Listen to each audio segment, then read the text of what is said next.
Assalamualaikum warahmatullahi wabarakatuh. Perkenalkan saya Febriana Dita Pustasari, NIM 235211221. Saya di sini bakal menjawab soal-soal UTS kewarganegaraan. Yang pertama ada pertanyaan, apa sih perbedaan warga negara dan penduduk serta hak dan juga kewajiban warga negara Indonesia?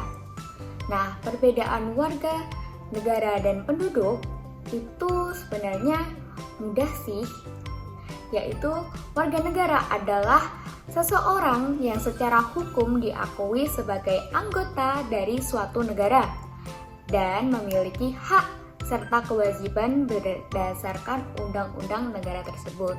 Sedangkan penduduk adalah orang yang tinggal di suatu wilayah negara, baik memiliki kewarganegaraan negara tersebut maupun warga negara asing yang menetap dalam jangka waktu tertentu.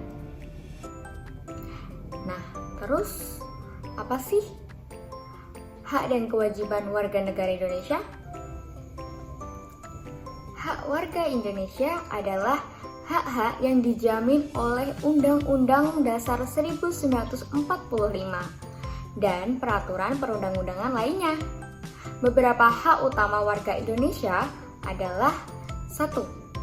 Hak hidup dan kebebasan pribadi. Yang kedua, hak memperoleh pendidikan. Yang ketiga, hak atas pekerjaan dan penghidupan yang layak. Keempat, hak pemilih dan memilih dalam pemilu. Dan yang kelima, hak mendapatkan perlindungan hukum yang sama. Lalu, selanjutnya ada kewajiban warga negara Indonesia. Sebagai warga negara, pastinya seseorang juga memiliki kewajiban yang harus dipenuhi. Di antara lain, mematuhi hukum dan peraturan yang berlaku. Yang kedua, membela negara jika dibutuhkan. Yang ketiga, membayar pajak sesuai peraturan. Yang keempat, menghormati hak orang lain serta menjaga ketertiban umum. Dan yang kelima adalah menjaga persatuan dan kesatuan bangsa. Oh ya, ada juga contoh perbedaan warga negara dan juga penduduk. Perbedaannya apa ya? Jadi perbedaan warga negara dan penduduk itu bisa dibedakan jadi contoh, seseorang warga negara Indonesia yang lahir dan besar di Indonesia itu adalah warga negara dan penduduk. Nah, sedangkan warga asing yang tinggal di Indonesia bekerja di Indonesia itu tuh juga termasuk penduduk Indonesia, namun bukan berarti warga Indonesia. So, lanjut pertanyaan yang kedua, yaitu makna Bhinneka Tunggal Ika dan contoh penerapannya. Pasti nggak asing banget nggak sih sama makna Bhinneka Tunggal Ika? Yaitu Bhinneka Tunggal Ika berasal dari bahasa Jawa kuno yang berarti berbeda-beda tetapi tetap satu. Nah, istilah ini pertama kali muncul dalam kitab Sutasoma karya Empu Tantular pada abad ke-14 yang menekankan persatuan di tengah perbedaan kepercayaan saat itu. Dan juga Bhinneka Tunggal Ika menjadi semboyan resmi Indonesia yang menggambarkan keberagaman suku, agama, budaya, dan adat istiadat yang tetap bersatu sebagai bangsa Indonesia. So, penerapannya apa ya? Nah, lalu gimana contoh penerapan dari Bhinneka Tunggal Ika? Itu tuh mudah aja, karena kita tuh sering banget pasti melakukan penerapan ini, yaitu adalah toleransi antar umat beragama, gimana menghormati perbedaan dan keyakinan orang dan tidak memaksakan kehendak kita terhadap agama kita. Dan yang kedua itu ada gotong royong tanpa memandang perbedaan. Misalnya nih, saat membersihkan lingkungan atau membantu korban bencana itu walaupun kita nggak kenal atau mungkin bukan tetangga kita, tapi kita bisa membantu itu karena itu adalah contoh penerapan dari Bhinneka Tunggal Ika. Dan ketiga adalah menggunakan bahasa Indonesia sebagai bahasa pemersatu. Jadi walaupun kita mau bicara sama orang mungkin di luar Jawa, kita mending pakai bahasa Indonesia karena itu adalah bahasa persatuan kita. Yang keempat adalah menghargai budaya dan adat istiadat daerah lain. Soalnya Indonesia kan beragam budaya. Nah, di sini kita harus menghormati budaya daerah lain karena itu adalah penerapan dari Bhinneka Tunggal Ika. Dan kelima adalah mendukung produk dalam negeri. Itu produk lokal, harus cinta sama produk lokal ya.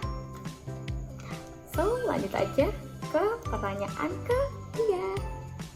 Oke guys, kita ulang karena tadi kameranya terlalu ke atas ya. Jadi kita langsung ke nomor 3, yaitu sejarah singkat terbentuknya Undang-Undang Dasar 1945. Jadi sebelum Undang-Undang Dasar 1945 ini terbentuk, ini mengalami beberapa tahapan. Tahapan yang pertama itu adalah dibentuknya BPUPKI. Please, ibuku datang. Maaf ya Pak, sebentar. A few moments later. So, kita langsung lanjut aja ke soal nomor 3, yaitu adalah sejarah singkat terbentuknya Undang-Undang Dasar 1945. Nah, sebelum terbentuknya Undang-Undang Dasar 1945 ini melewati beberapa tahap.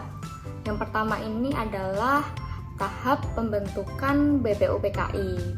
Nah, BPUPKI dibentuk oleh Jepang pada tanggal 29 April 1945 untuk mempersiapkan kemerdekaan Indonesia.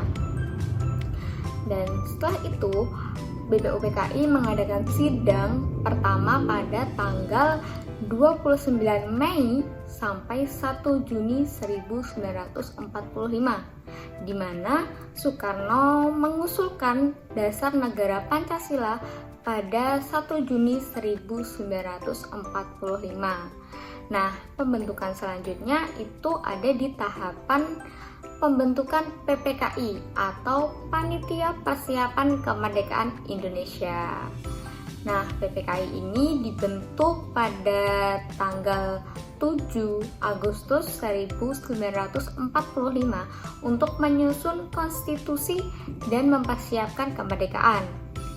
Nah, Panitia Persiapan Kemerdekaan Indonesia atau PPKI ini adalah panitia perancang undang-undang dipimpin oleh Soekarno dan menghasilkan Piagam Jakarta pada tanggal 22 Juni 1945 yang menjadikan cikal bakal pembukaan Undang-Undang 1945.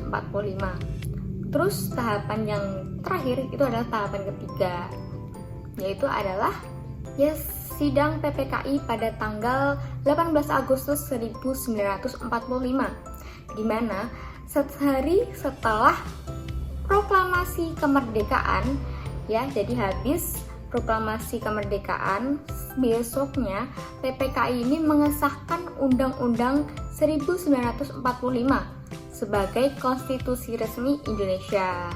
Nah, teks Undang-Undang Dasar 1945 ini mengalami beberapa pengubahan, termasuk penghapusan frasa dengan kewajiban menjalankan syariat Islam bagi pemeluk-pemeluknya.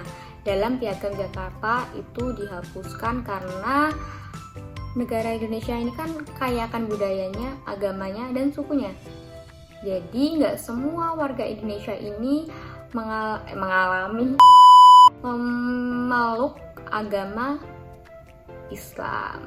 Begitu makanya mengapa itu ada penghapusan dan perubahan. Kita lanjut ke pertanyaan keempat, di mana apa sih tantangan dalam menjaga kedaulatan negara di era digital?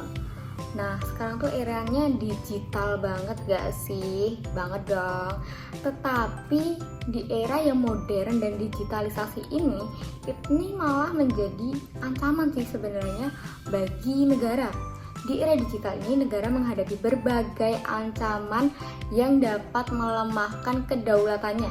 Beberapa tantangan Beberapa tantangan utamanya ini adalah keamanan cyber.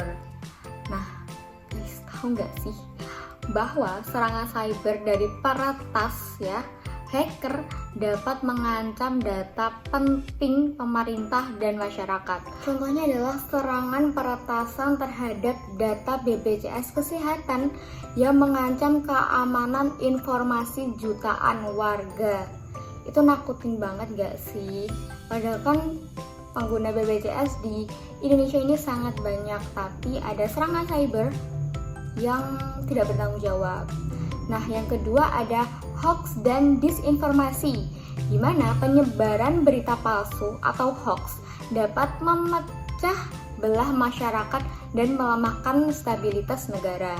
Contohnya pas hoax terkait pemilu yang dapat menimbulkan konflik sosial, kayak pendukung paslon ini sama pendukung paslon lain itu tuh saling bikin hoax yang membuat mereka tuh saling beradu gitu. Dan yang ketiga itu ada penyalahgunaan media sosial, di mana media sosial ini dapat digunakan untuk menyebarkan ujaran kebencian.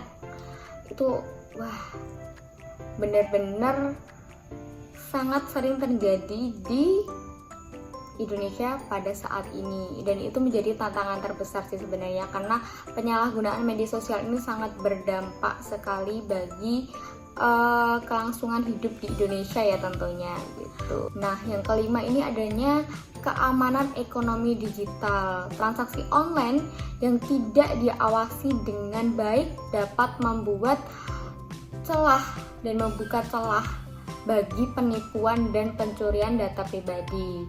Nah, contohnya itu kayak ada maraknya pencurian data pelanggan di platform e-commerce. Itu sering banget terjadi katanya, kayak kehack, terus kayak kok bisa tahu data pribadiku ya, padahal aku nggak ngapa-ngapain gitu. Ternyata itu ada keamanan ekonomi digital yang kurang memadai begitu. Sekian penjelasan yang dapat saya sampaikan untuk menjawab soal-soal UTS di mata kuliah kewarganegaraan pada semester ini. Kurang lebihnya saya mohon maaf. Wassalamualaikum warahmatullahi wabarakatuh. Ilaliko ma'assalamah.